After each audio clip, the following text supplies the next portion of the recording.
বাংলাদেশ সরকারের অবসরপ্রাপ্ত সচিব জনাব মোহাম্মদ জাকির হোসেন কামাল এবং আপনাদের এই প্রিয় অধ্যক্ষ,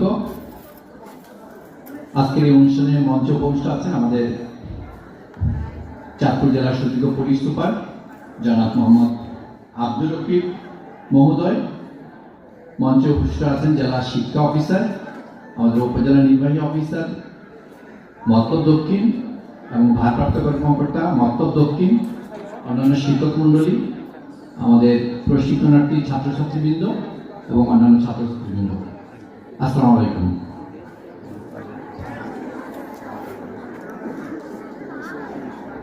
আপনাদের প্রোগ্রামে এসে প্রথমেই ধন্যবাদ জানাচ্ছি আপনাদের কলেজ কর্তৃপক্ষকে। এটা এই নিয়ে আমার দ্বিতীয় আশা। এরকম একটা ভালো প্রতিষ্ঠানে, বিশেষ করে এটা একটা ইংলিশ ভার্সন স্কুল, আমরা দেখেছি যে ইংলিশ ভার্সন স্কুলগুলোতে আমাদের শিক্ষক মণ্ডলী, আমাদের অভিভাবকরা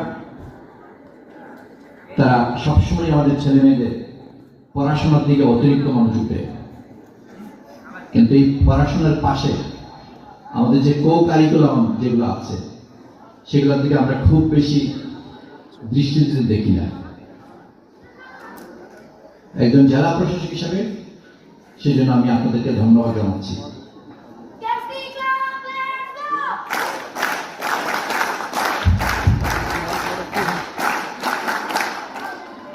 কলেজ কর্তৃপক্ষকে এই কারণে আরেকটু ধন্যবাদ দিচ্ছি, এই যে জেলা প্রশাসক হিসাবে আমি এই জেলার যে শিক্ষা প্রতিষ্ঠান সমূহ আছে তাদের অনেকগুলো বৈশিষ্ট্য আমার চোখের সামনে আসছে এই মুহূর্তে।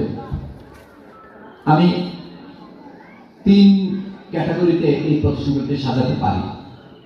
একটা হলো আমাদের মাদ্রাসা শিক্ষা। সেই মাদ্রাসা শিক্ষাগুলো প্রতিষ্ঠান সমূহ তারা বিজ্ঞানে মনোযোগী নয়, অথচ এই প্রজন্মটা ভবিষ্যতে সারা বিশ্বের সাথে কম্পিটিশন করতে হবে তাদের। তারা ম্যাথমেটিক্সে মনোযোগী নয়, তারা ইংরেজিতে মনোযোগী নয়, তারা বিভিন্ন ভাষার সাথে মনোযোগী নয়, তারা বাংলাদেশের যে প্রগতিশীল যে সংস্কৃতিটা আছে সেই সংস্কৃতির সাথে তারা জড়িত নয়। তারা কেউ গান, তারা কেউ নৃত্য, তারা কেউ আর্ট, এগুলোর সাথে কেউ জড়িত নয়, তাদের সেদিকে মনোযোগ নেই। বাংলাদেশের সংস্কৃতিটা এই যে একটা অসাম্প্রদায়িক সংস্কৃতি, প্রগতিশীল সংস্কৃতি যে প্রজন্মটা বের হয়ে আসে, সেটা দীর্ঘদিন যাবত